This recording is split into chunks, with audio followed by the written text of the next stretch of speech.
even if we develop an ethical relationship with the people we care about, then of course any kind of powerful focus and problems can emerge in the shadows of that focus, even when we're not deliberately creating them. We benefit a customer, but we also exacerbate climate change. We reward a shareholder, but that increases inequality. We give people content they want, but that plays a part in fracturing society. Actually, that leads me to something I was going to ask, because obviously you're the person who brought the whole idea of tribes into popular culture and into marketing, and it's completely relevant and still at the heart of this is marketing. If that book, though, if your book on tribes didn't exist and somebody walked into a bookshop today and saw something with the name tribes on the cover, they wouldn't necessarily know in advance that what was being referred to was positive. So how can we build inclusivity in a world led by tribes?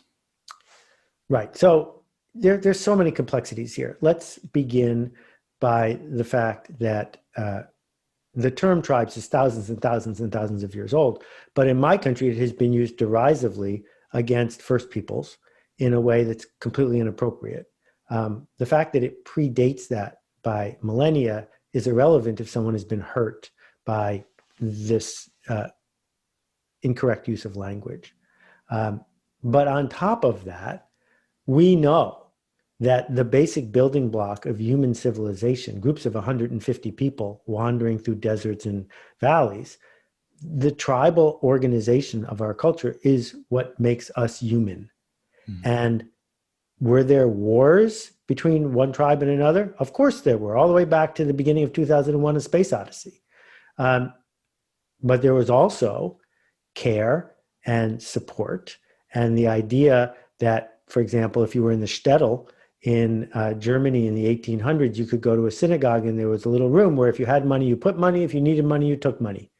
And that level of anonymous, Maimonides-based peer support is really hard to do when you don't live in community with 150 other people.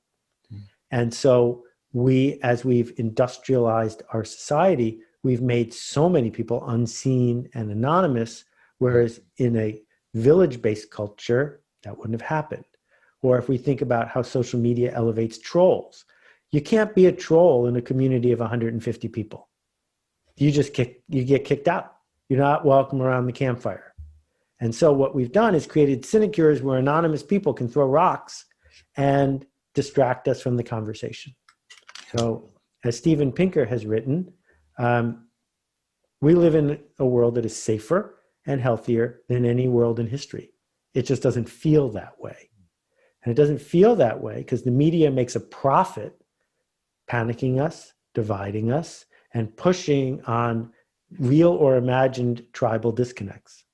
And so what I've written in the book, which people who might criticize it haven't read, but what the book is actually about is finding a group of people who are already aligned and needing a leader and showing up to lead them, to help them get to where they want to go without it being at the expense of others.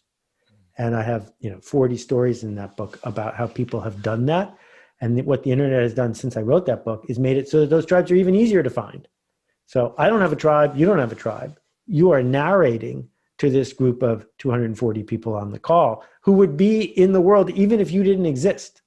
But your job as organizer of them enables you not to manage them, not to tell them what to do, but to help lead them.